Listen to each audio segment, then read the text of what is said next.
மனோஜ் பாரதி ராஜா இறந்தப்போ அந்த விஷயம் எல்லாருக்குமே அதிர்ச்சி தர விஷயமா இருந்தது.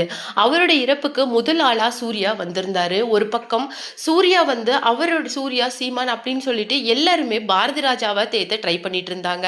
அது மட்டும் இல்லாம ரொம்பவும் கலங்கி உடைஞ்சு போய் மகனுக்காக அழுதுட்டு இருக்க பாரதி ராஜாவை ஒரு பக்கம் எல்லாரும் தேத்திக்கிட்டு இருந்தா, இன்னொரு பக்கம் சூர்யா மனோஜ் பாரதி ராஜாவோட மனைவியை கன்வின்ஸ் பண்ணி ஆறுதல் சொல்லிட்டு இருந்தாங்க.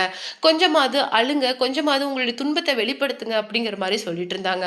ஆனா யாருமே எதிர்பார்க்காத அளவுக்கு ஒரு சொட்டு கண்ணீர் கூட இல்லாம மிகுந்த அதிர்ச்சியோட இடிஞ்சு போன மனசோட மனோஜ் பாரதிராஜாவோட வைஃப் இருந்ததை பார்க்கும்போது எல்லாருக்குமே கண்கலங்கிற விதமா இருந்தது.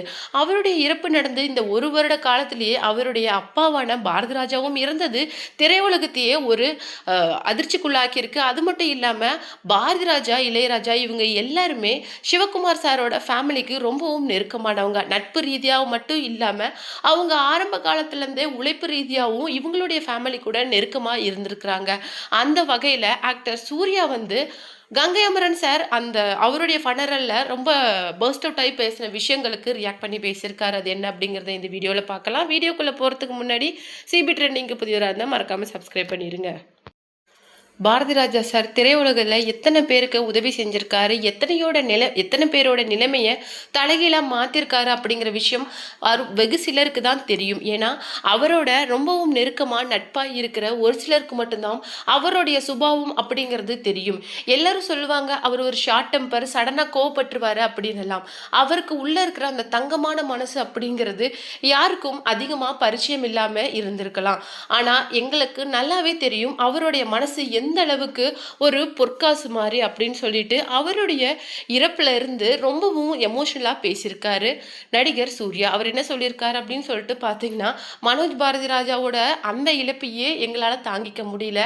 ஆனால் ஒரு வருடத்துக்குள்ள பாரதி ராஜா சாருக்கும் இந்த மாதிரி ஒரு நிலைமை ஆயிருக்கும் அப்படிங்கிறத நாங்கள் கொஞ்சம் கூட கனவுல கூட நினச்சி பார்க்கல. ஆனால் எங்களுக்கு மிகுந்த கஷ்டமாகவும் வழிகளை கூடிய விஷயமாகவும் இது இருக்கு.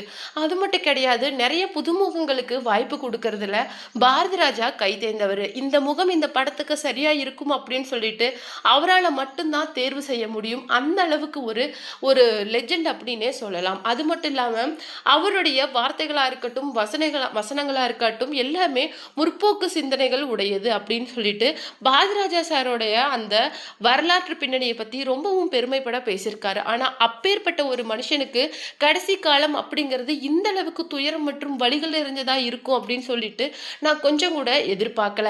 மகனோட இறப்புல இருந்து மீண்டு வரத்துக்கு குடும்பம் தான் கண்டிப்பா அவருக்கு உதவி பண்ணியிருக்கணும்.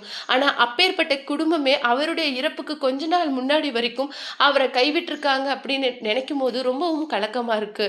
கங்கை அமரன் சார் பேசின விஷயங்கள் எனக்கு உண்மையிலேயே கஷ்டமா இருந்தது. ஆனா கொஞ்சம் யோசிச்சு பார்த்தா அது மிகப்பெரிய ஒரு வழியா எனக்கு அப்புறம் தான் பட்டுது.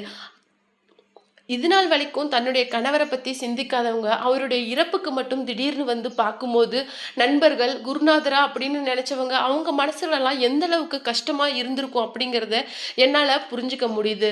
அப்புறம் தான் அவருடைய பேச்சுக்கள் வார்த்தைகள் ஒவ்வொன்றும் சரி, தன்னுடைய நண்பனை பற்றி ஓப்பனாகவும் உடைச்சும் பேசியிருக்காரு அப்படிங்கிற விஷயங்கள் அப்போதான் எனக்கு புரிஞ்சுது. அவருடைய ஆத்மா சாந்தி அடைய நானும் இறைவனை பிரார்த்திக்கிறேன் அப்படிங்கிற மாதிரி ரொம்பவும் எமோஷனலாக பேசியிருக்காரு நடிகர் சூர்யா.